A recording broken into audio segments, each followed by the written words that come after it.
Estimados alumnos, estimados compañeros, sí le rogamos por favor que tengan sus celulares en modo de conferencia o en modo avión. ¿Sí? Muy agradecido.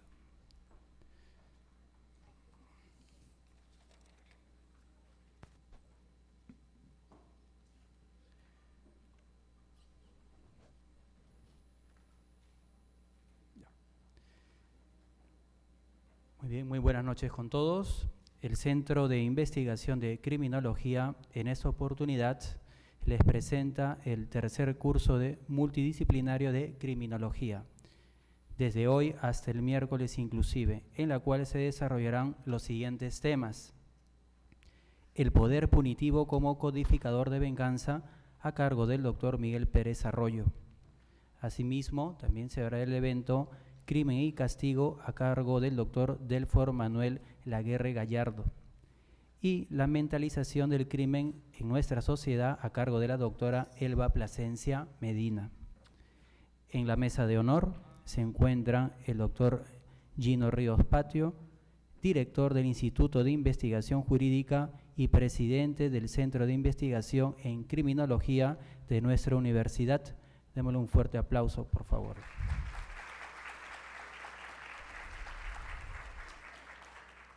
Asimismo nos acompaña el distinguido doctor Miguel Pérez Arroyo, que está con nosotros en calidad de expositor. Un fuerte aplauso.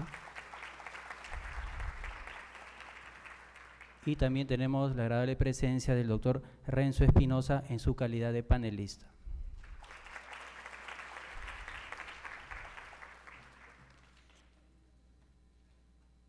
Importante conocer la trayectoria académica profesional del doctor Miguel Pérez Arroyo. El doctor Miguel Pérez es abogado por la Universidad Católica del Perú y licenciado en Derecho por la Universidad Complutense de Madrid, España. Es máster en Criminología por la Universidad de Castilla-La Mancha, España.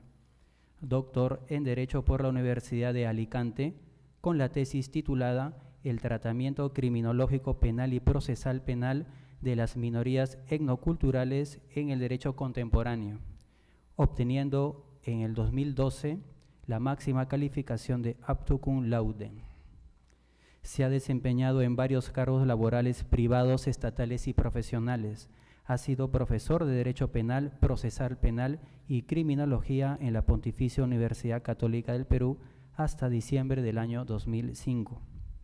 A partir de este año se desempeña como profesor de Derecho Penal, Procesal Penal y Criminología en la unidad de posgrado de la Universidad Particular San Martín de Porres. También ha ejercido la docencia universitaria en diferentes universidades del Perú, entre las que destacan la Universidad Nacional Mayor de San Marcos, en pre- y posgrado, Universidad Privada de Tacna, Universidad Santiago Antúnez de Mayolo, Universidad de Piura, Universidad de los Andes de Huancayo, entre otros. También se ha desempeñado en el Perú como consultor para las Naciones Unidas en el mejoramiento de la justicia, en el PNUD, adscrito a la alta dirección del Ministerio de Justicia en el año 2005. Entre 2005 y 2006 fue abogado asociado del estudio Muñiz, Ramírez, Pérez, Taimán y Luna Victoria Abogados. Ha sido asesor de la Comisión de Fiscalización del Congreso de la República y asesor de la Comisión de Justicia del Congreso, a la vez que de otras comisiones y demás instancias parlamentarias. En el plano jurisdiccional, el doctor Miguel Pérez ha ejercido labores como juez penal y vocal superior penal para reos en cárcel Lima Norte, a su vez en Madre de Dios y Amazonas. Se ha desempeñado como asesor letrado de la Corte Suprema de la República en el despacho del vocal de César San Martín Castro. Labores jurisdiccionales realizadas en diversos periodos entre el año 2004 y 2007. En el Ministerio Público ha ejercido el cargo de confianza de asesor de fiscal de la Nación del doctor Pablo Sánchez Velarde y gerente central de la Escuela del Ministerio Público en el año 2015. Desde el año 2005 dirige el Instituto Peruano de Criminología y Ciencias Penales y ejerce la abogacía libre entre España, Colegio de Abogados de Madrid y Perú. Importante su trayectoria del doctor Miguel Pérez Arroyo. Y pues bien, Ahora nosotros vamos a iniciar con este primer día el curso multidisciplinario de criminología, en la cual vamos a hacer la siguiente pregunta a ustedes, señores asistentes. ¿Sabes que las creencias generales hechas práctica e historia producen las instituciones humanas y los discursos que pretenden hacerlas aparecer como la verdad? En el caso del poder punitivo parece inherente al hombre la idea de que el mal se encuentra fuera de él, que es posible circunscribirlo y que puede ser alejado como en los antiguos rituales del chivo expiatorio. Recordemos que el poder punitivo se basa en la creencia de que el crimen es símbolo de todos los males, lo cual hace que veamos el mal en el crimen y no en la sociedad o en lo que nos rodea. Por eso se le excluye y destierra al infractor encerrándolo en prisión, para no darnos cuenta que ese mal nos encierra a todos y que debemos enfrentar al crimen solidariamente. La sociedad prefiere siempre sacrificar a la parte débil, desvalida. Tiene necesidad de estigmatizar y castigar a una franja de población para no castigar a otras que, aunque efectivamente lleven a cabo comportamientos disvaliosos, no pueden ser etiquetadas porque detentan cuotas de poder dentro de la sociedad. A continuación, dejamos en el uso de la palabra al distinguido expositor, al doctor Miguel Pérez Arroyo. Por favor, le rindamos un fuerte y caluroso aplauso.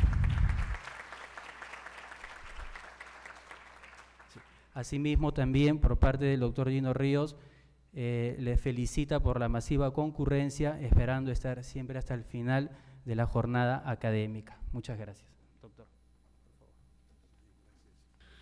Buenas noches con todos, estudiantes de pre y posgrado, probablemente profesionales, concurrentes en esta conferencia, en este seminario que ha organizado muy amablemente el doctor Gino Ríos Patio y el Centro de Investigaciones Criminológicas de esta prestigiosa universidad.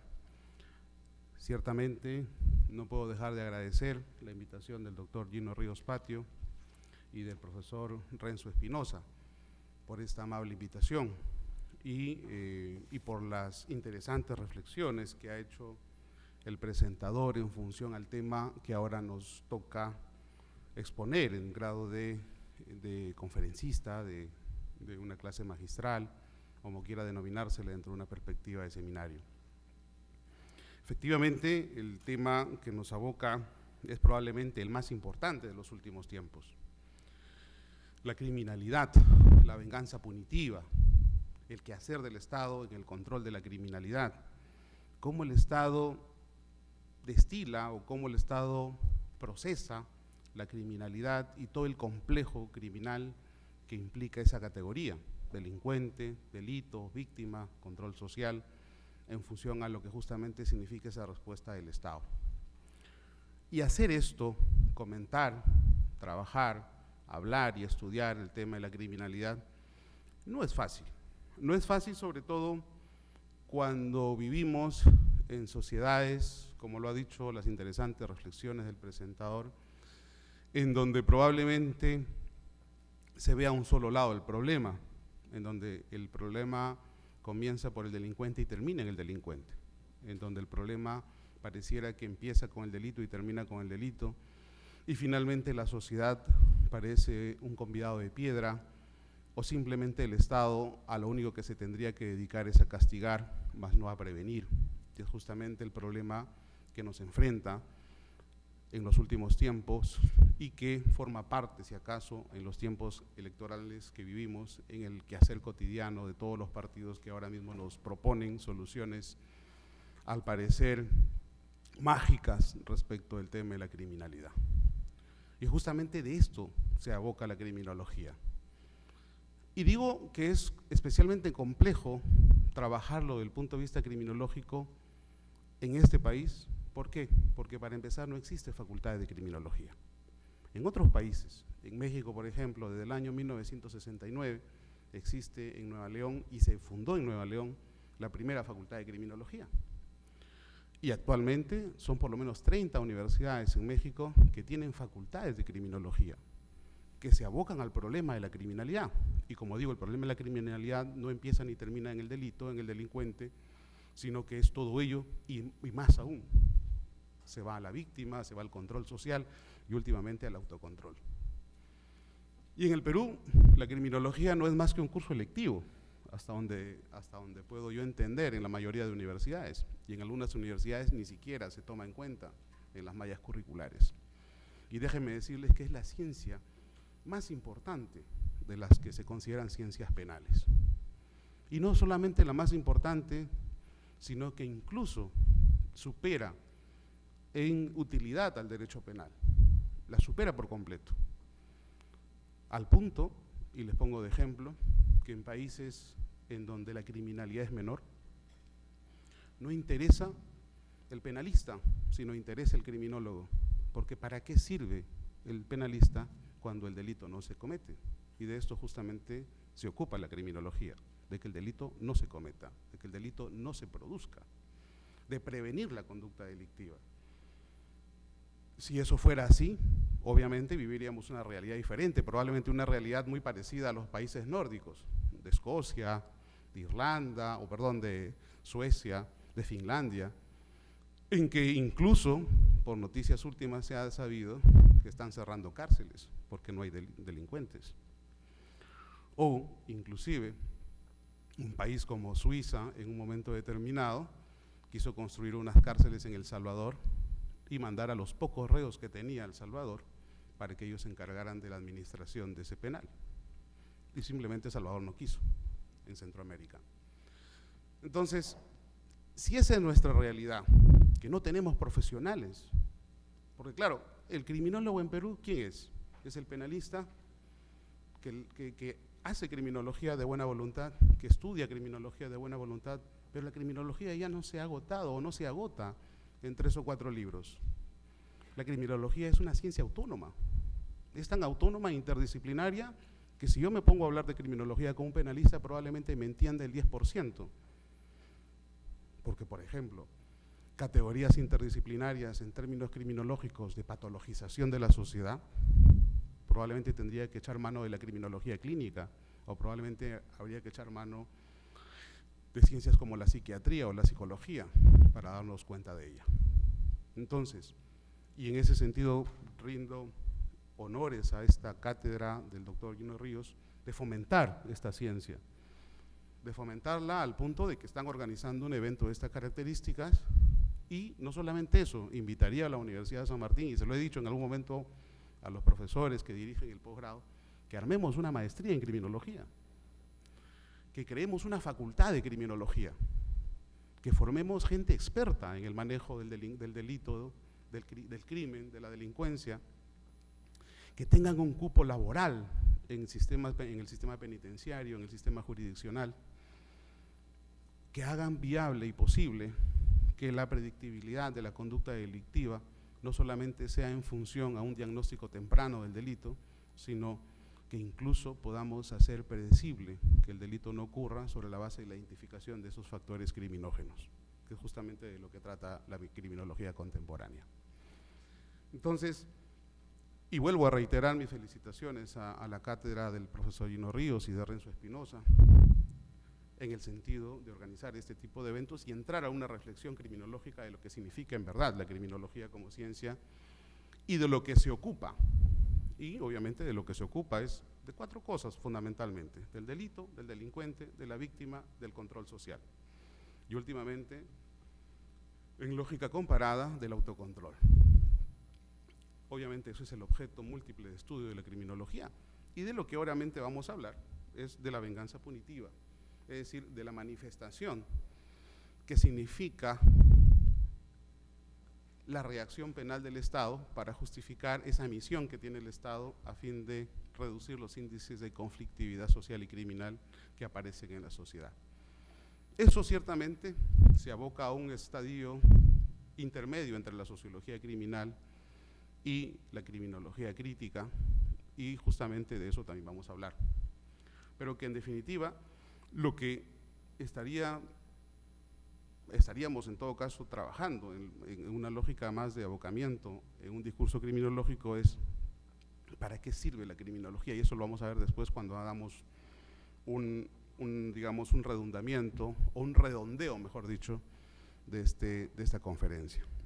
Bien, la venganza punitiva, la codificación de la venganza punitiva, que es el tema que me han asignado. Y obviamente la interpretación que le quiero dar a la codificación de la venganza punitiva y a la venganza punitiva como tal, la voy a llevar, si me lo permite el profesor Gino Ríos, al ámbito de la criminología, una criminología neopositiva, que es justamente la que practico en mi labor docente. Bien, ¿cómo comienza? ¿Qué significa la venganza punitiva? Es el Estado dueño de esa venganza punitiva, siempre lo ha sido, es el Estado obligado por una suerte de derecho, misión o deber derecho a castigar permanentemente. ¿Y qué cosa es lo que castiga finalmente?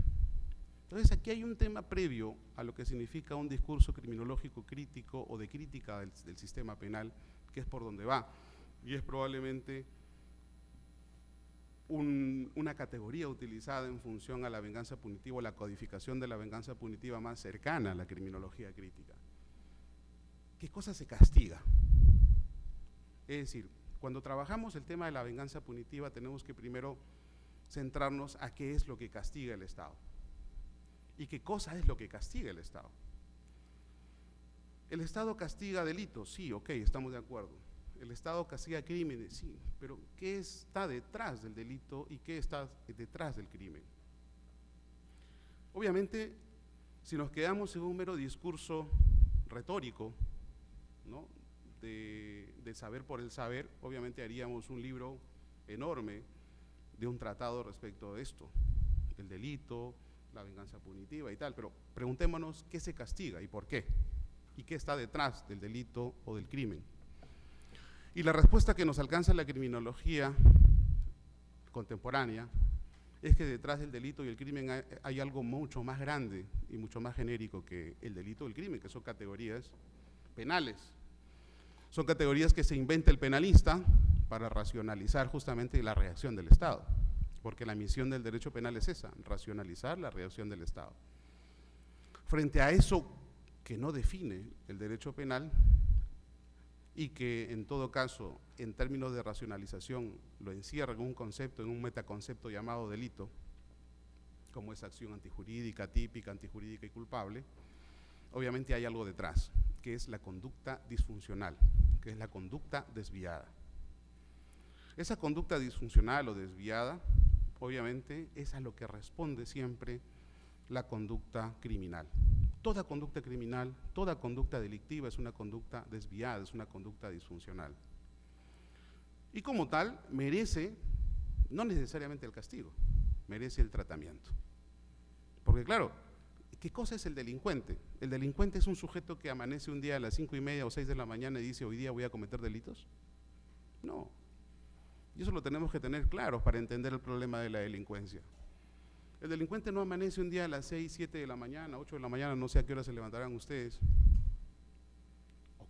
o a qué hora nos levantamos todos, pero en promedio se levanta la gente a las 6, 7 de la mañana. Pues no se levanta ese día y dice, hoy voy a cometer delitos, hoy voy a robar, hoy voy a violar, hoy voy a matar, hoy voy a extorsionar, o voy a meterme balazos con la policía. Todos los días pasa ahora en esta ciudad. Sino es todo un proceso. Un proceso que no empieza siquiera con la mayoría de edad penal, como dice el Código Penal, sino que empieza mucho antes. Las primeras manifestaciones de la conducta delictiva se dan entre los 5 o 6 años. Entre los 5 y 6 años, con un trastorno infantil denominado el trastorno opositor desafiante o el trastorno negativista desafiante. Si se ubica ese trastorno y se identifica ese trastorno en un joven, un niño, en un infante de esa edad, perfectamente se puede aplacar esos manifiestos diagnósticos y tratar para que luego esa conducta, ese trastorno infantil, no disocie al punto de convertirse en una patología como es una psicopatía disocial. Y una psicopatía disocial será el caldo de cultivo perfecto para una conducta delictiva. Entonces estamos previniendo. Entonces, Entonces, el Estado castiga, sí, el Estado castiga, pero ¿debería solo castigar? ¿O cuál debería ser la función del Estado? Tratar, intervenir, y es ahí justamente en donde otra vez la criminología contemporánea rompe palitos con el derecho penal clásico, porque básicamente el penalista no entiende al criminólogo, pero el criminólogo sí llega a entender al penalista, y le dice que la lógica de la reacción del Estado tiene que ser en primer término una lógica de intervención, antes que de castigo, antes que de venganza y antes de que codificación de venganza. Una intervención que debe reconocer en el individuo una triple dimensión, así como el TRD, y apúntenlo los que les gusta la criminología, el TRD, el triple riesgo delictivo. Y ese triple riesgo delictivo te va a decir que el complejo de la personalidad delincuente está dado por la conjunción de 3 niveles de intervención, que es el del carácter individual, el del carácter socioambiental y el de la oportunidad criminal. Por tanto, esa intervención tiene que ser una intervención biopsicosocial en el individuo. Y si es que a partir de esa intervención debe constreñirse la libertad del sujeto, entonces tendrá que ser así. Y esa constricción, esa limitación, esa restricción, esa privación de la libertad tendrá que darse como consecuencia de ese tratamiento o de esa intervención biopsicosocial a la que el Estado está obligado en función a esa conducta disfuncional del sujeto, y cuya conducta disfuncional como tal deberá calificarse según la ley penal como delito. Entonces, cuando hacemos un discurso tan así, dentro de una lógica de venganza punitiva, lo estamos entrando al derecho penal, estamos siendo muy penalistas. Y como reitero, el derecho penal, y ya lo ha dicho la criminología crítica, llega tarde y cuando llega no soluciona absolutamente nada. Pero si hacemos o reescribimos el discurso del derecho penal a partir de la criminología, la cuestión cambia, porque reasignamos funciones, y esa primera función del Estado no es la de castigar, sino la de intervenir. Y no intervienes cuando el delito se comete, sino antes que el delito se cometa, identificando los factores criminógenos. Y uno de ellos, como les he dicho, respecto de la conducta sociópata, es cuando se identifican esos trastornos infantiles de personalidad. Pero claro, todo el tiempo nos han ido contando cosas que son diferentes a este diagnóstico que he hecho en primer término desde la perspectiva de la criminología contemporánea, cuando se ha trabajado el tema de la venganza punitiva. Y nos han dicho, por ejemplo, que la venganza punitiva se origina bajo un sistema de venganza privada, deriva luego bajo un sistema de venganza divina y después bajo un sistema de venganza pública. Cuando se ha trabajado la venganza privada, se ha establecido básicamente una división que en términos procesales se recoge actualmente, en la que el ofendido o el perjudicado terminan teniendo, digamos que, el manejo del problema delictivo, ¿no? Y es ahí donde se asienta el sistema acusatorio, que es un tema ya de orden procesal penal. Y luego, cuando pasamos a la venganza divina, tenemos como el principal titular de la ofensa a Dios, y bajo la lógica de esa manifestación de Dios a partir de la voluntad divina en función a un rey que lo representa y a un juez que representa la voluntad del rey, o a un conictio extraordinario, como decían los romanos, obviamente también tenemos una lógica de conjunción entre lo terrenal y lo divino, en la que lo divino incluso justifica el hecho de pretender encontrar la verdad en el proceso, que es otra vez más de lo mismo, juridizar, establecer una lógica de formalización del problema que no necesariamente es un problema jurídico. El delito no es un problema jurídico, la criminalidad no es un problema jurídico, y la criminología ancla ciertamente en el derecho para decir qué estudio, pero no se queda ahí, va a más, y es justamente de donde tenemos que coger lo necesario para solucionar el problema criminal. Y luego, claro, el discurso formal también te dice que la venganza luego se hace pública, y en lógica del sistema público de venganza tienes a un Estado que se manifiesta en varios niveles de formalización. Por un lado tienes al juez, por un lado tienes al fiscal, por otro lado tienes a los agentes de policía. Y en esa perspectiva de formalización de la venganza pública o de la venganza punitiva en términos de venganza pública, tienes algo que durante muchos años se ha trabajado de la perspectiva también del derecho penal, sobre todo el derecho penal liberal, que es la asignación de garantías al ámbito de la venganza punitiva. Garantías que se desprenden de la Constitución. Garantías de mínima intervención, por ejemplo, garantías de proporcionalidad, por ejemplo, garantías de legalidad, por ejemplo, las garantías que se expresaron en su momento con el racionalismo jurídico del siglo XIX en adelante, garantías que están en la Constitución en lógicas de estructura dogmática de la misma en función a la protección de los derechos fundamentales, garantías que tienen un asiento político democrático en razón justamente al modelo de Estado en que se asienta el derecho peruano en este caso. Pero vuelvo y repito otra vez, ¿esto nos soluciona el problema jurídico? O perdón, el problema criminal. Estamos haciendo criminología, no estamos haciendo derecho penal. Y cuando hacemos criminología, no hacemos derecho penal. Porque el derecho penal no es otra cosa como, vuelvo y repito, la formalización del problema. Una formalización del problema siempre implica el descarte, escoger lo que nos interesa. Y obviamente al penalista no lo va a entender de esa forma. Entonces, hacer criminología es trabajar en una lógica permanentemente interdisciplinaria. Y es ahí donde retomo el tema de lo que ha venido haciendo la criminología crítica en los últimos tiempos. La criminología crítica obedece a una evolución de la criminología, si acaso que se manifestó entre los años 60 y 70.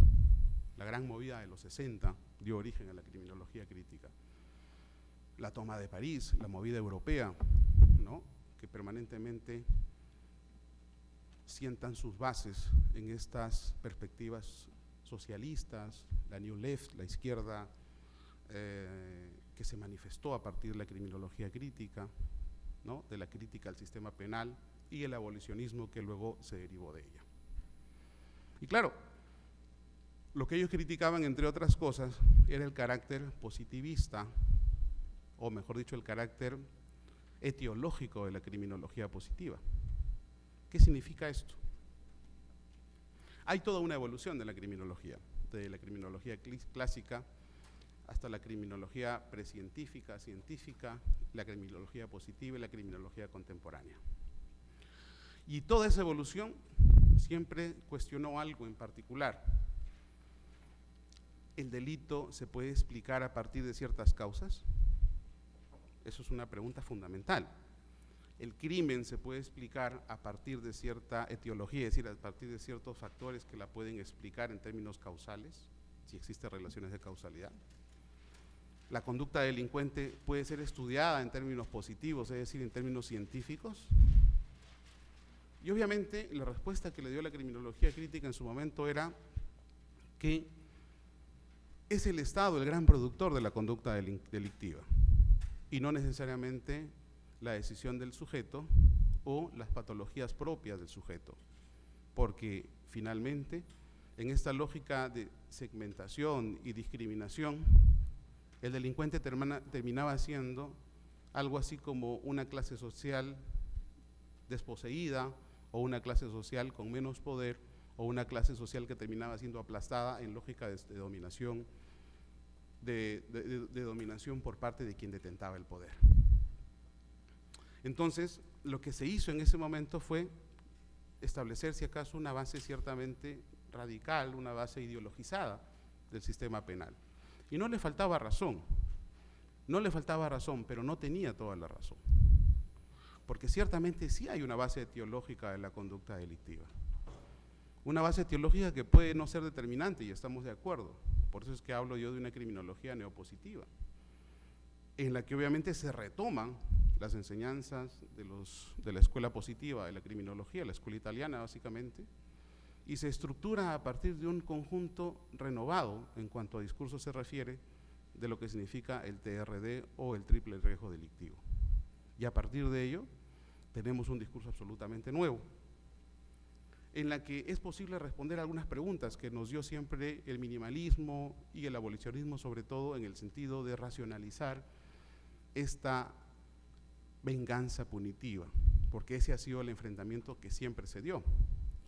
Entre responder con violencia, una violencia punitiva, una violencia estatal, graficada o materializada a partir de la imposición de medidas tan restrictivas como era el de la privación de la libertad, y como respuesta a otro acto violento, que era la violencia del delito. Es decir, ¿se podía responder con violencia a otra manifestación de la violencia? Ese era un tema que obviamente puso en cuestión la criminología crítica. Y lo que había que hacer conforme una corriente de esta crítica a la criminología y una crítica al sistema penal era responder con garantías. Y esa racionalización de la venganza punitiva había que arrojar la aplicación de penas, en donde esa racionalización impregnada de garantías nos tenía que dar, sobre todo, una manifestación de la pena en cuanto a su utilidad. ¿Para qué sirve la pena? Si sirve solo para intimidar, si sirve para inoculizar al delincuente, si sirve para resocializarlo o si sirve para todo a la vez. Y cuando hablamos de una racionalización de esa venganza punitiva, justamente la pregunta que me hago a partir de la criminología contemporánea es ¿cómo racionalizo la venganza punitiva? ¿Cómo hago que esa venganza punitiva sea racional, sea objetiva, sea científica? Sino con neopositivismo criminológico, es decir, con encontrar las respuestas a esas varias preguntas que siempre se han dado. Es decir, ¿por qué cometiste el delito? ¿Cuáles son los factores que te llevaron a cometer el delito? ¿Cuál es tu nivel de patología, si es que lo tienes, en función al explicar la conducta criminal que has desarrollado durante tanto tiempo? Con ello, obviamente, me podré responder también los años que le tengo que dar en prisión. Porque no se trata de darle 10, 15, 20 años al solo hecho de significar justamente la privación de su libertad, sino que ese conjunto de años que le asigno a un sujeto que ha cometido el delito tiene que ser correspectivo con la explicación de la propia conducta delictiva que ha desarrollado y que ha cometido en función a esa corresponsabilidad también social que tiene la propia sociedad. Y es ahí donde llegamos a un siguiente nivel también de respuesta a las varias preguntas que hice al inicio. El delito no es solo un problema que se agota en el delito y en el delincuente, sino que corresponde a toda la sociedad. Ya lo dijo en su momento García Pablos de Molina, en el hecho de la empatización de la lucha contra la delincuencia. A todos nos corresponde luchar contra la delincuencia, por tanto a todos nos corresponde también entender la conducta delictiva. Entonces justamente es ahí donde la validez del discurso criminológico contemporáneo vuelve a cobrar importancia. Yo no puedo asignar penas sin antes saber por qué se ha cometido el delito. Yo no puedo asignar el quantum de pena sin saber previamente cómo es que este sujeto ha llevado o cuál es el proceso que ha llevado a este sujeto a cometer la conducta delictiva. De esa manera, la venganza punitiva será racional. De esa manera la venganza punitiva tendrá base científica. De esa manera la venganza punitiva ya no será arbitraria o dejará de ser menos arbitraria, porque justamente de lo que se trata es de eso. Cuando hablamos de la codificación de la venganza punitiva, el hecho de la codificación de la venganza punitiva a través de los procesos de criminalización primaria, secundaria y demás, no hace sino establecer lógicas formales que finalmente no entienden la realidad. Y la realidad va más allá de la norma penal. La realidad va incluso a identificar los factores criminógenos que inciden en la conducta delictiva. Y para que esa respuesta sea lo más racional, lo más objetiva y lo más científica posible, es que hay que entender el delito. Y ustedes como estudiantes de pregrado, en su mayoría, que están conociendo la criminología, les hago esa invitación: entiendan el delito, no se asqueen, así como el economista no se asquea a la inflación. ¿Han visto algún economista que se asquea ante la inflación? No. ¿Algún educador que se asquea ante la ignorancia de los educandos? Tampoco. Es un fenómeno social la delincuencia, y como fenómeno social puede ser estudiado positivamente, bajo reglas causales.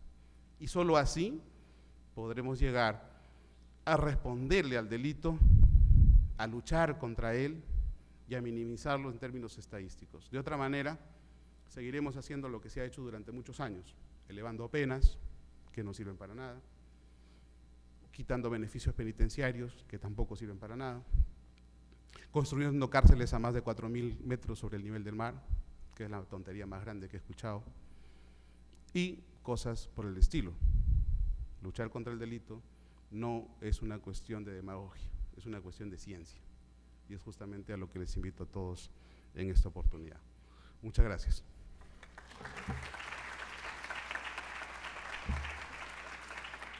Bien, hemos escuchado con suma atención la didáctica exposición del profesor Miguel Pérez Arroyo, que nos ha volcado su experiencia en la especialidad.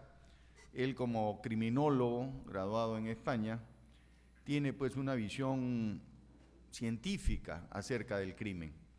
Y el tema que él ha disertado esta noche acerca de la codificación de la venganza punitiva nos trae a colación algo que es necesario remarcar. La pena tiene una base compuesta por dos fases. Una base emocional, porque sin lugar a dudas el crimen viola sentimientos intensos de una colectividad, y una fase de defensa. La sociedad cree que castigando el crimen se defiende del criminal. En realidad es más emocional que racional el castigo. El castigo del Estado, como dice y sostiene el maestro Zaffaroni, es un castigo tan violento, tan selectivo, tan discriminador, que termina perdiéndose la oportunidad, como dice el profesor Pérez, de entender las causas de la desviación de los comportamientos humanos, a lo cual Zaffaroni lo llama las penas perdidas. Perdidas en el sentido que el Estado impone un dolor carente de racionalidad, un dolor sin sentido alguno, porque a eso equivale confinar a un ser humano al submundo carcelario durante años. La pregunta que se impone ante esta cruda y lamentable realidad es si llenar las cárceles, como lo ha tocado en un pasaje de su exposición el profesor Pérez Arroyo, si llenar las cárceles como se vienen llenando y saturando en el Perú, soluciona el problema del crimen. Evidentemente no. Sin embargo, la sociedad lo cree así, lo que revela el carácter de eterna promesa incumplida del derecho penal. Entonces, la pena tiene que ser racional, es decir, tiene que ser científica. No puede ser una respuesta vengativa sin sentido alguno, sin propósito determinado.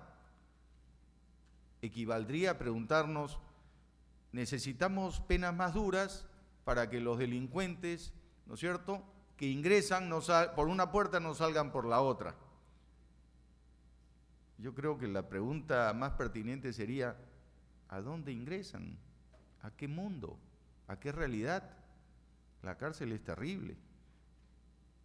Y la siguiente pregunta sería, ¿a dónde salen? Tal parece que la realidad social es peor que la realidad carcelaria, ¿no? Y eso lo cuestiona, como bien ha dicho el profesor Pérez Arroyo, la criminología crítica o politología del crimen.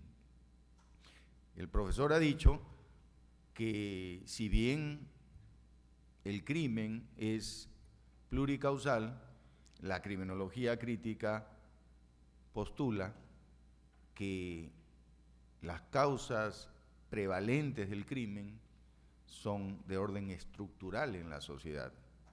Y es por eso que todos los que integramos la sociedad necesitamos preocuparnos por la criminalidad. La criminalidad no es una cuestión de policías o de militares, como algunos candidatos quieren que salgan a las calles.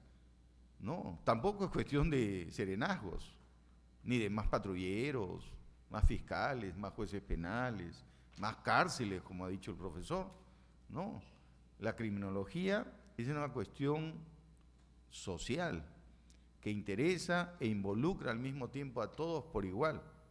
Y en esa medida, la pena tiene que tener propósitos rehabilitadores, reeducadores, resocializadores, porque está de por medio la dignidad humana. Matzan, un criminólogo contemporáneo, decía, tomando como referente a Emilio Durkheim, que el acto criminal no es un acto anormal ni monstruoso. Con cierta ironía, Matza decía, ¿acaso es anormal que un desvalido robe? Para él es una conducta típicamente normal, que un ser menesteroso, ¿no?, insignificante, marginal, sin chamba, robe. Entonces, cuidado con esto. Ya el profesor ha dicho que no les dé asco estudiar el crimen, la conducta desviada, porque es un fenómeno social y además es una conducta aprendida. De forma tal que el Estado pierde una valiosa oportunidad para con la población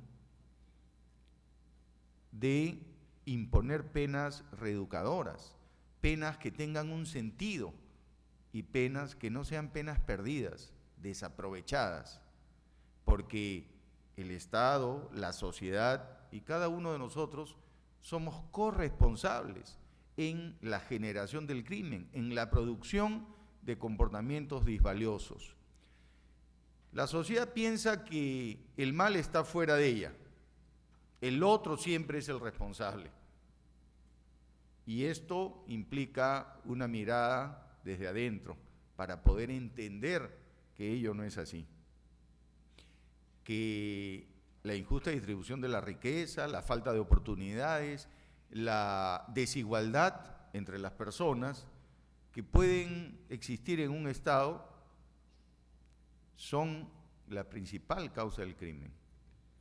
Antes que cualquier aberración cromosomática, antes que cualquier desviación prematura o conducta aprendida, porque el crimen, como cualquier otra conducta, es aprendida también. Y sobre todo porque precisamente la sociedad ve en el otro y no en ella misma al criminal, se pone de manifiesto su carácter selectivo y discriminador. El imputado, el procesado y el sancionado, sobre el cual recae toda la venganza del aparato estatal, que es omnipotente, nadie puede contra un Estado, se cierne ¿sobre quién? Sobre don Pepe, es decir, sobre el hombre insignificante, sobre el hombre por el cual nadie va a hablar, sobre el hombre vulnerable, no sobre los que tienen una determinada cuota de poder. Ellos pueden continuar realizando comportamientos desviados y no va a pasar absolutamente nada. Entonces, el poder punitivo como codificador de venganza es una lamentable y triste realidad en nuestro país. No hay penas racionales, hay penas emocionales, penas simbólicas, porque a nada bueno conducen.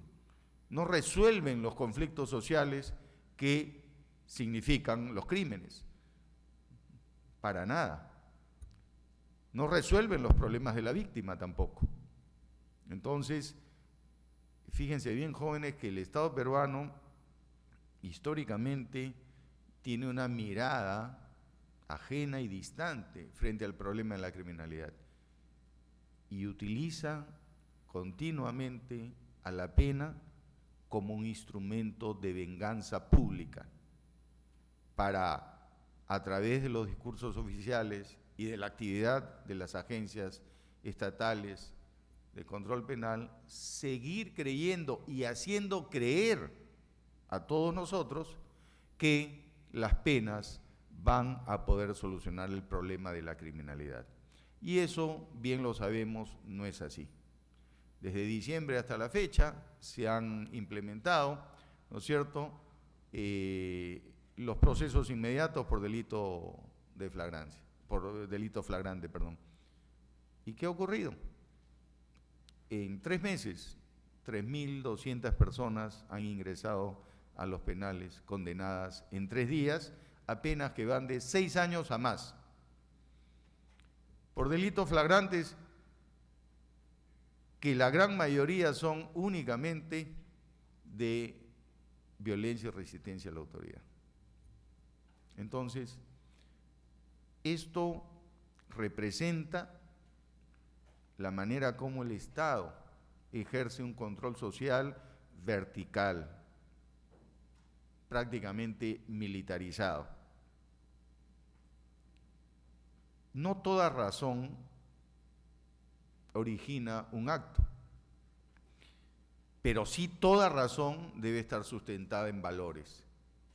De ahí la necesidad de que la pena en el Perú tenga que ser una pena científica, no una pena vengativa, no una pena irracional, no castigar por el simple hecho de retribuir el daño que esa persona ha causado a la sociedad. Más aún si tenemos que entender definitivamente que los males no los causa esa persona, los males son causados por la estructura social, económica, política.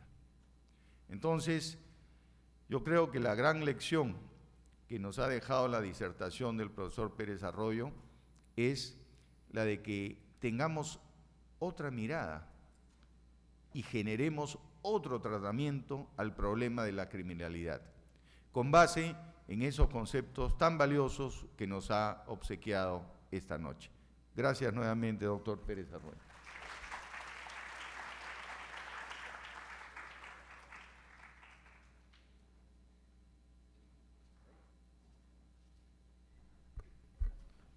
Sí.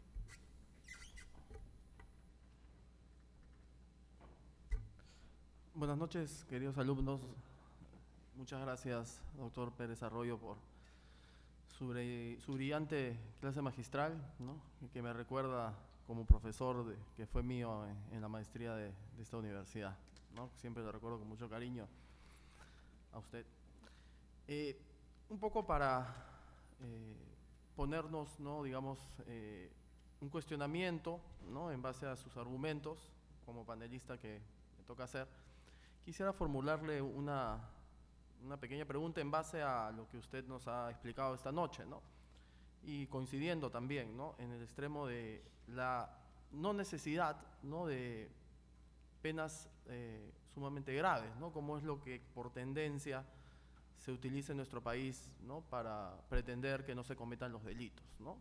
Cuando ya desde el siglo XVIII Beccaria, ¿no?, decía en su Tratado de los Delitos y las Penas que en realidad las penas graves no evitan la comisión de delitos, ¿no?, sino al contrario, ¿no?, generan delincuentes que se vuelven acostumbrados a esas penas graves y no entienden el significado del derecho penal, ¿no? Más bien lo que evita la comisión de delitos sería que esas penas en realidad se ejecuten, ¿no?, se lleven a cabo, ¿no? Y es, como dijo el doctor Gino Ríos hace un momento, que el derecho penal se vuelve como que un derecho penal de los pobres, no un derecho penal de los ricos, ¿no? Bien, alguna vez escuché a un profesor civilista que decía que el derecho civil servía para que los ricos le roben a los pobres y el derecho penal para que los ricos metan a la cárcel a los pobres, ¿no? Entonces, en realidad el derecho penal se vuelve para los desvalidos, ¿no?, para los que no cuentan con una protección de un abogado particular, etcétera, ¿no? Entonces, doctor, ¿no?, permítame una cuestión.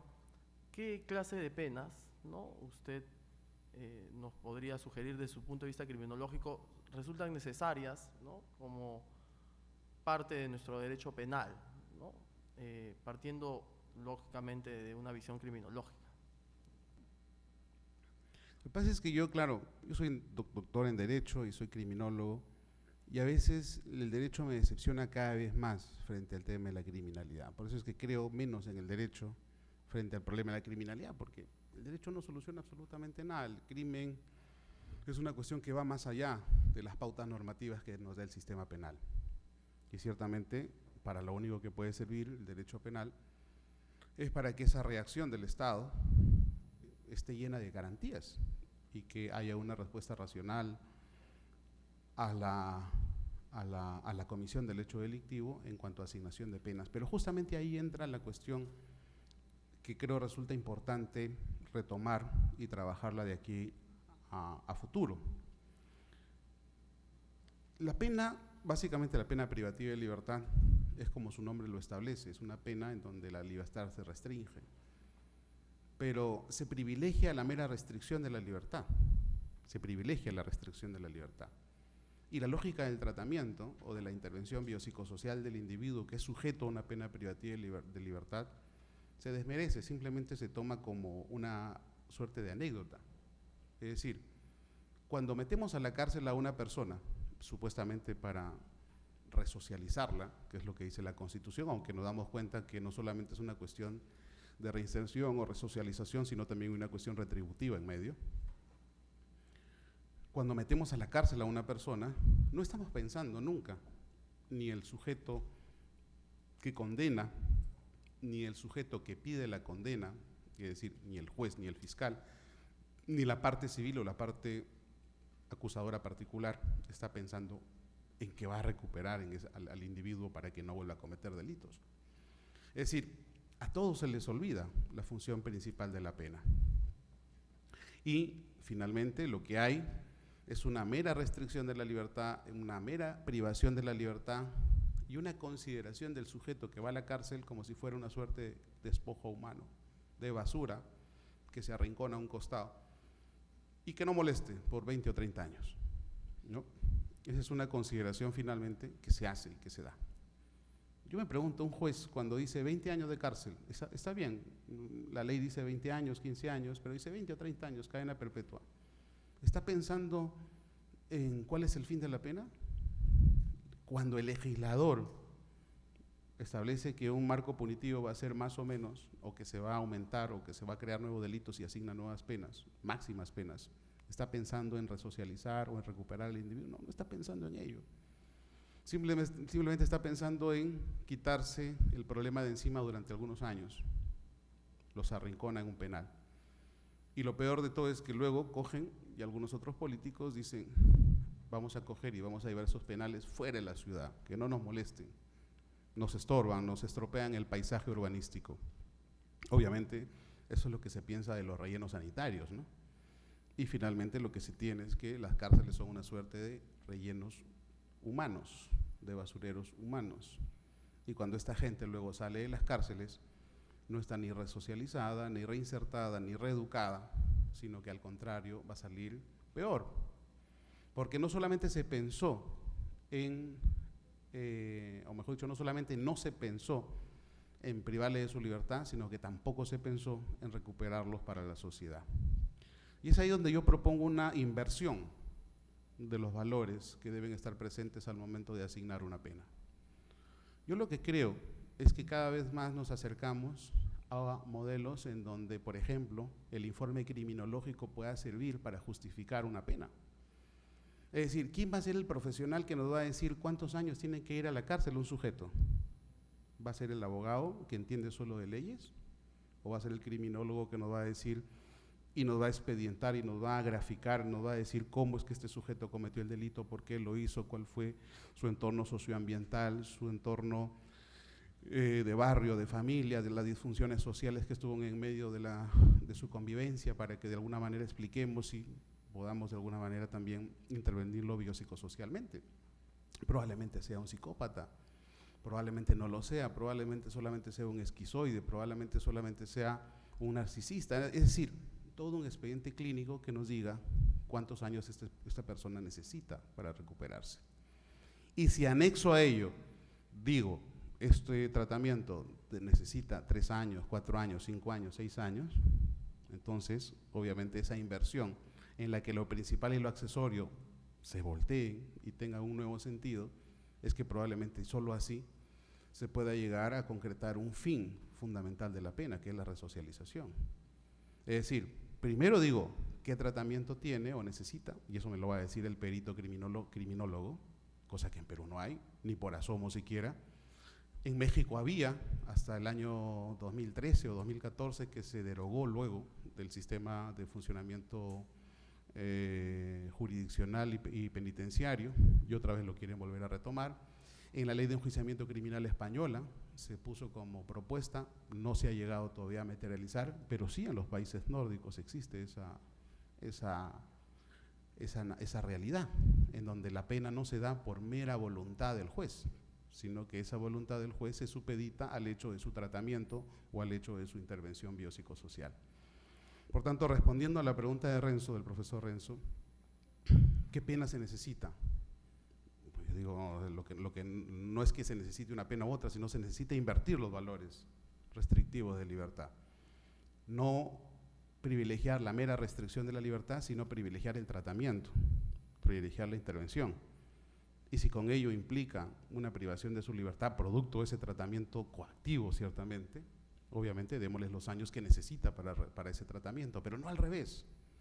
Porque si ideamos al revés, primero cosificamos al ser humano y el ser humano ya dejó de ser cosa, sino sujeto hace muchos años. Y segundo, también tenemos que darnos cuenta cómo es que funciona el sistema penitenciario en el país. Fíjense, a la actualidad hay 80.000 reos en promedio. Cuando empezó este gobierno el año 2011 había 40.000 reos. Quiere decir que cada 5 años se duplica en promedio la cantidad de reos. ¿Y cuántos expertos en tratamiento penitenciario existen en el INPE? Hasta donde yo recuerdo, me informé en su momento, habían algo así como 500 expertos en tratamiento penitenciario para todo el país, o 400. Estamos hablando de un técnico en tratamiento penitenciario para cada 2.000 internos. ¿Eso funciona? Eso no funciona. Entonces los jueces lo que están haciendo, y ahí sí coincido con la criminología crítica, el sistema estatal, el Estado está reproduciendo el delito cada vez más. Y ahí coincido también otra vez con la criminología crítica en el sentido de que el Estado crea más delitos, ocasiona más delictividad. ¿Por qué? Porque simplemente la está reproduciendo a partir de su propia ineficacia y de su propia, digamos, ignorancia en el problema criminal. Gracias.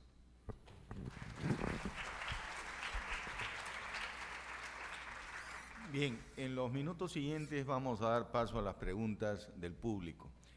Son a mano alzada y se van a acercar los voluntarios del SECRIN a darles el micrófono para que la persona que desee formular pregunta lo haga de esa manera.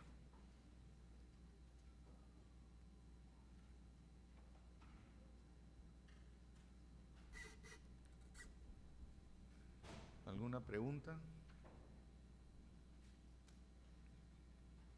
Allá, por favor. Sí.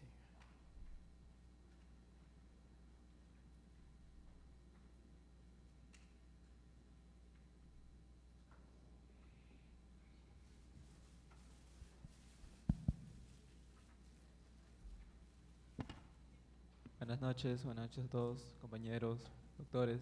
Bueno, mi pregunta sería si debería el control social, como lo está haciendo ya ahora, intervenir en la pena, en la declaración de la pena del juez pertinente. No entendió la pregunta. ¿Podría ser un poquito más explícito? Sí. ¿Por qué el control social últimamente está interviniendo más en la cantidad de la pena que le dejan al delincuente? Un ejemplo de esto. Control de la magistratura, dirás. No, control. No, ¿por qué el control social interviene en la medida de las penas? A ver, lo que creo interpretar de la pregunta, que es interesante desde el siguiente punto de vista, muchas gracias.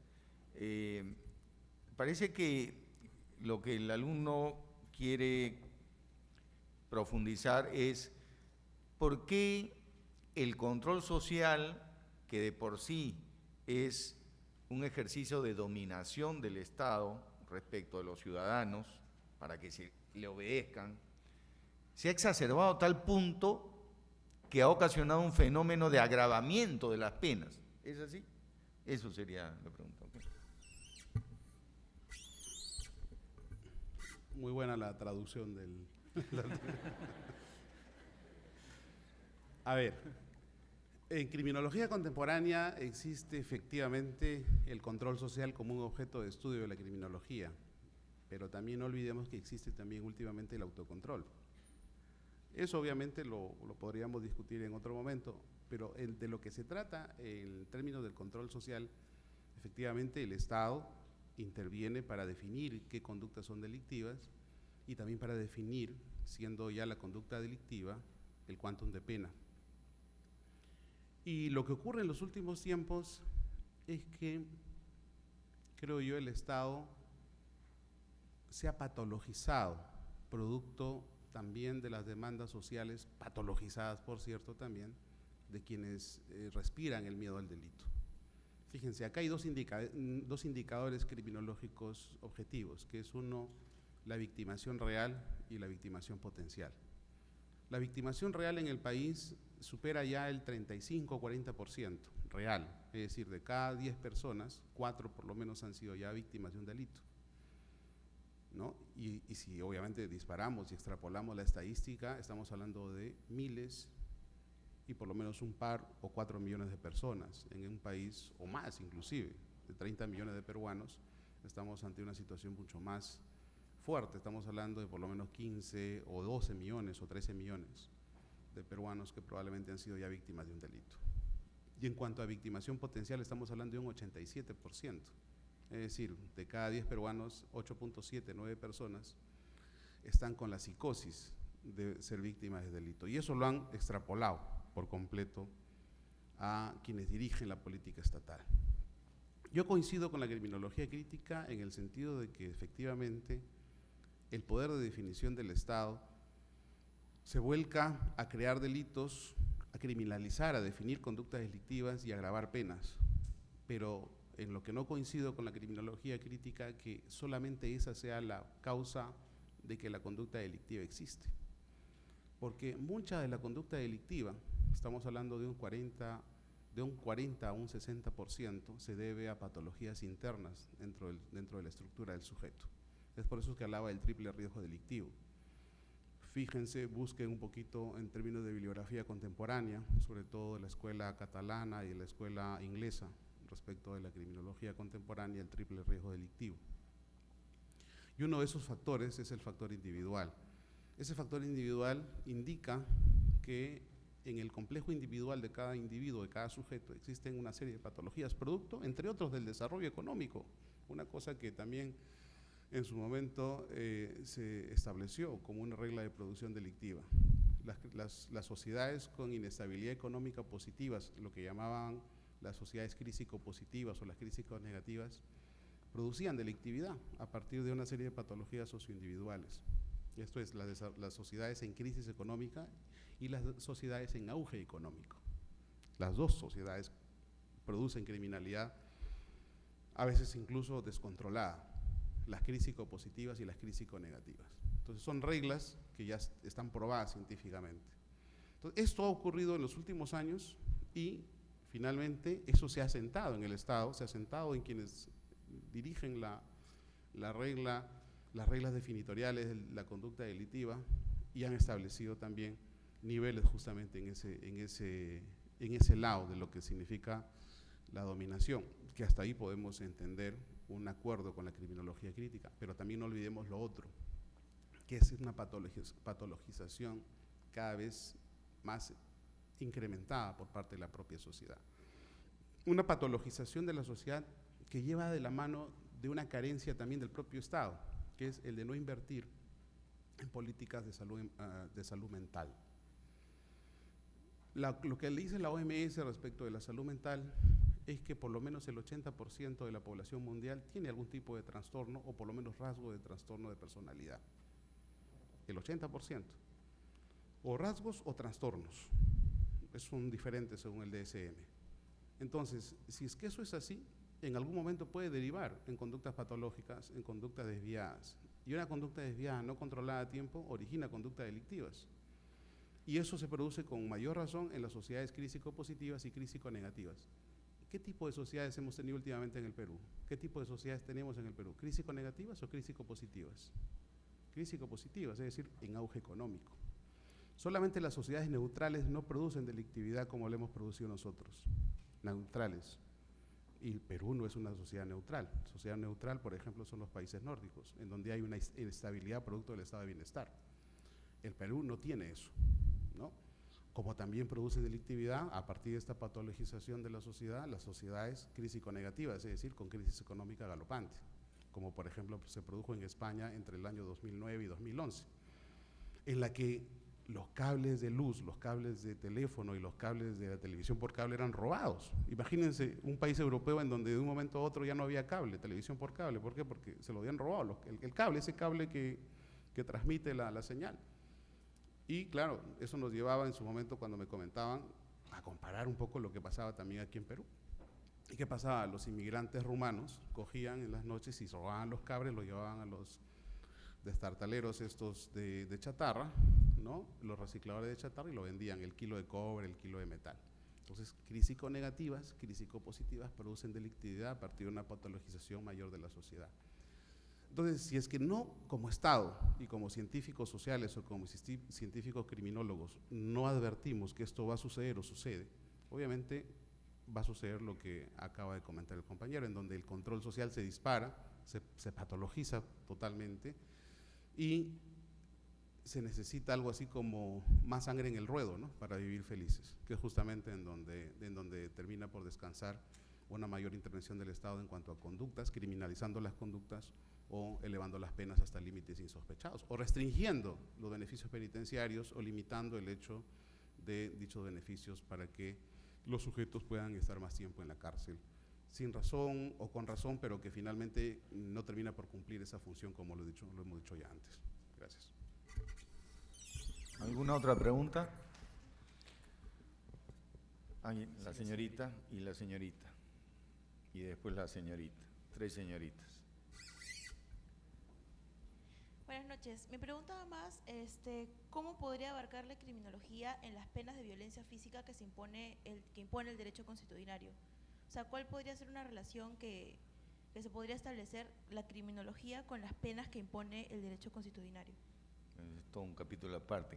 Antes de darle el uso de la palabra al profesor Pérez, quiero decirles, a propósito de esta pregunta interesante, que el 2013, 2 alumnos de nuestra facultad, el segundo de los cuales acaba de egresar en diciembre, Joel Guillén y Rodrigo Portillo, miembros fundadores del CECRIM, del Centro de Criminología, se fueron a la selva, 15 días, a convivir con 3 comunidades del pueblo Aguajún, financiados por nuestra facultad, precisamente para investigar lo que es el contenido de tu pregunta, es decir, la implicancia de la justicia de las comunidades nativas con los derechos humanos desde una perspectiva criminológica. Y uno de los capítulos de investigación que está colgada en el portal de la facultad, precedida de un video de 15 minutos de duración muy bien hecho, abarca la existencia de penas corporales en comunidades nativas en donde el índice de criminalidad es apenas del 1%, versus el índice de criminalidad de nuestro país, que es del 42%. Entonces,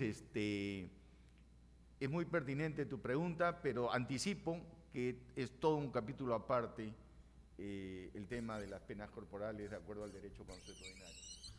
Claro. A ver, mi tesis doctoral fue sobre ese tema, básicamente.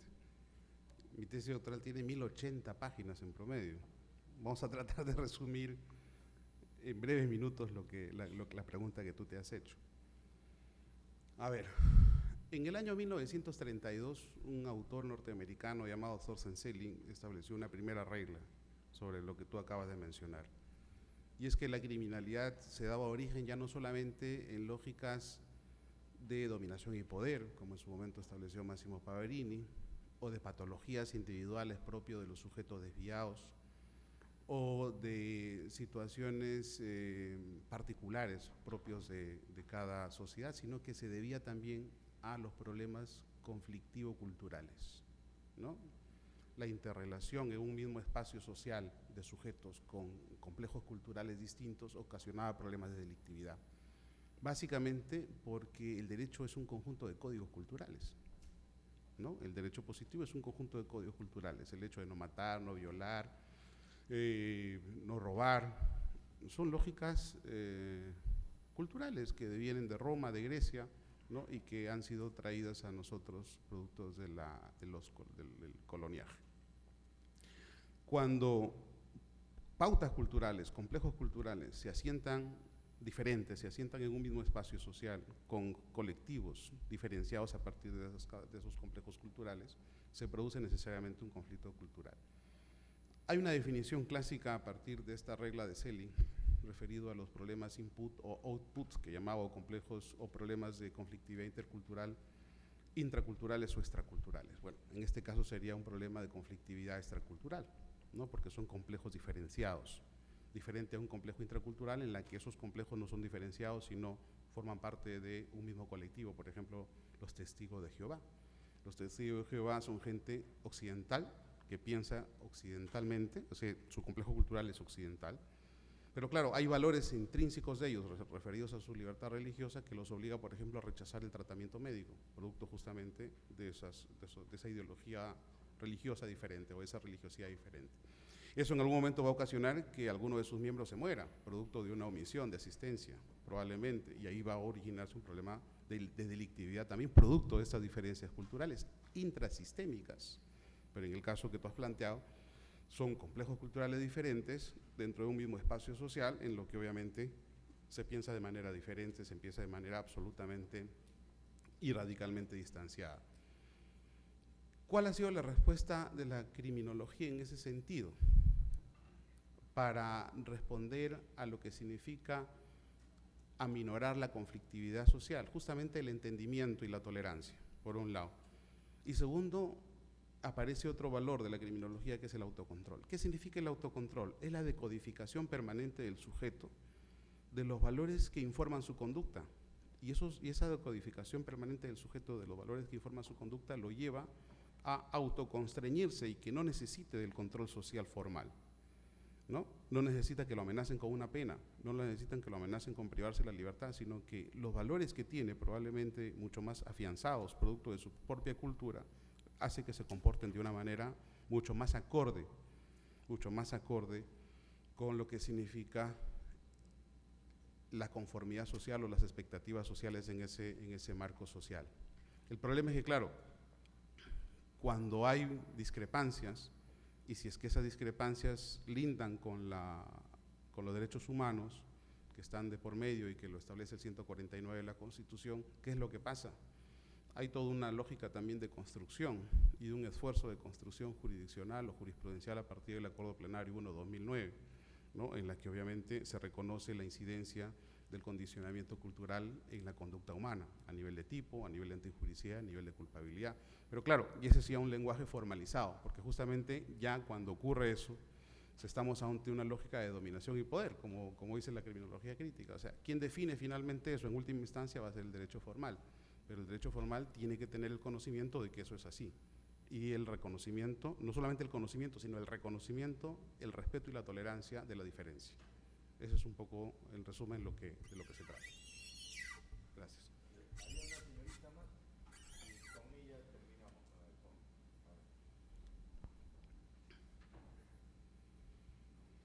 Buenas noches. Mi pregunta es, ¿cuáles serían algunas propuestas de penas reeducadoras en esta sociedad?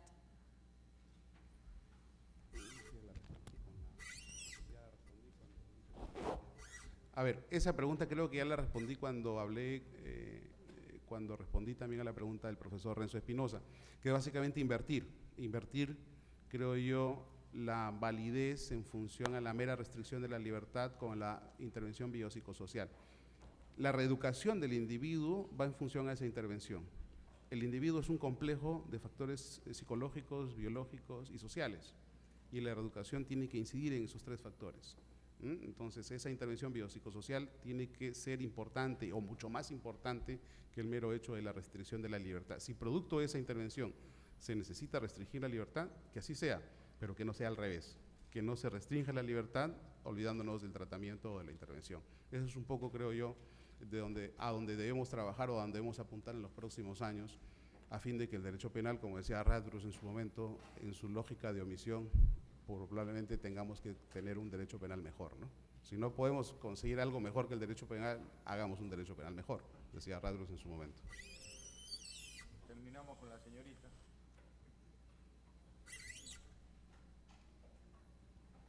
Buenas noches. Yo quería saber si la criminología propone la intervención del Estado antes de que el delito se cometa. ¿Hasta qué punto es la influencia social que no permite un cambio, al menos, vamos a decirlo, progresivo en el sistema de penas y en la creación de una política preventiva, ¿no? ¿Hasta qué punto está la influencia que no permite este cambio, ¿no?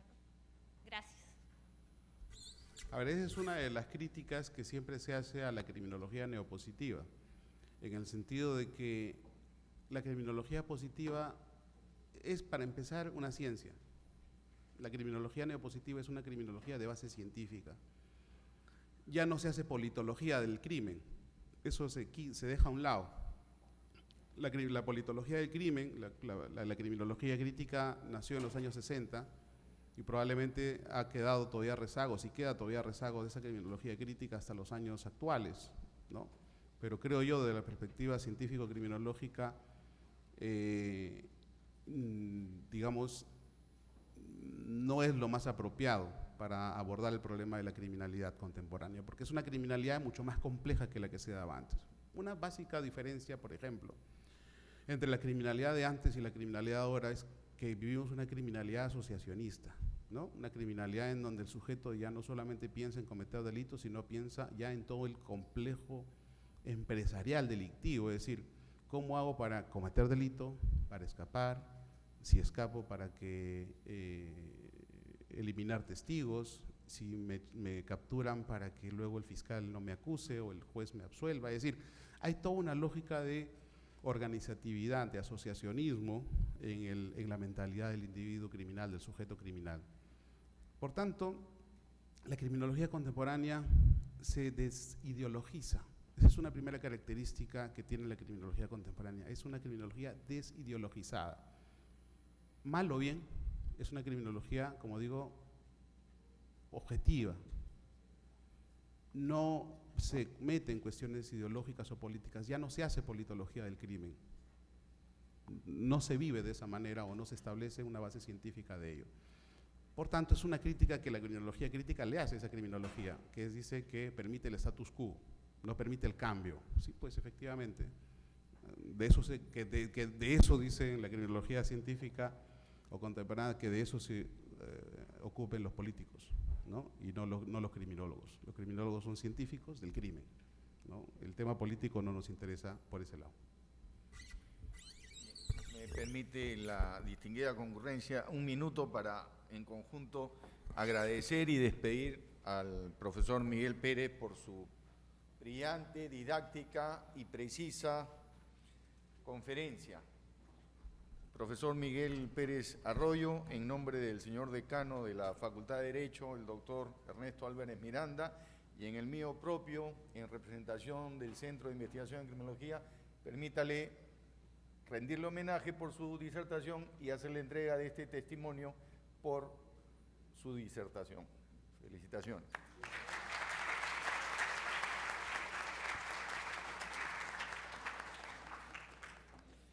Asimismo,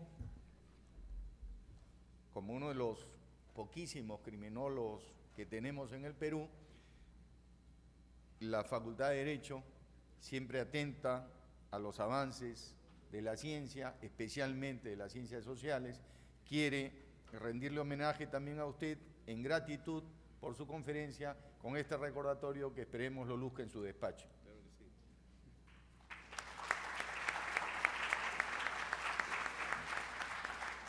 Y asimismo le hacemos entrega de la revista emblemática de su facultad, de nuestra facultad, que es la revista Voz Juris. En su número 30 ha logrado algo que hace pocos años era un sueño, un ideal: ser una revista científica multiindizada, ya tenemos 4 indizaciones en las más prestigiosas bases de datos, plataformas y repositorios institucionales. Quiere decir entonces que con esta revista la Facultad de Derecho ha logrado en el campo investigativo tener más visibilidad internacional.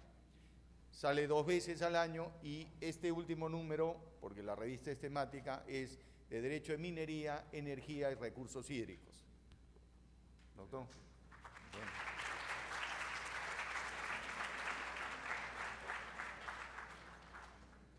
Muchas gracias. Sí. Sí. Finalmente, solamente quiero agradecer la enorme amabilidad del profesor Gino Ríos Patio, del profesor Renzo Espinosa. De verdad me siento muy emocionado con estos obsequios, con estos presentes, y más emocionado aún de que creo que de hoy en adelante el compromiso del profesor como alta autoridad de esta universidad para crear de una vez la Facultad de Criminología y crear un posgrado en Criminología también, y que nos pueda ayudar a todos como sociedad a luchar contra el delito, que nos interesa a todos. Todos los días somos víctimas de delito, o podemos serlo, lo cual obviamente interesa que esto obviamente lo ocupemos desde una perspectiva más científica. De verdad, profesor Gino Ríos, muy agradecido, muy emocionado, profesor Renzo Espinosa, por esta noche de disertación académica con ustedes y compartiendo con ustedes. Muchas gracias.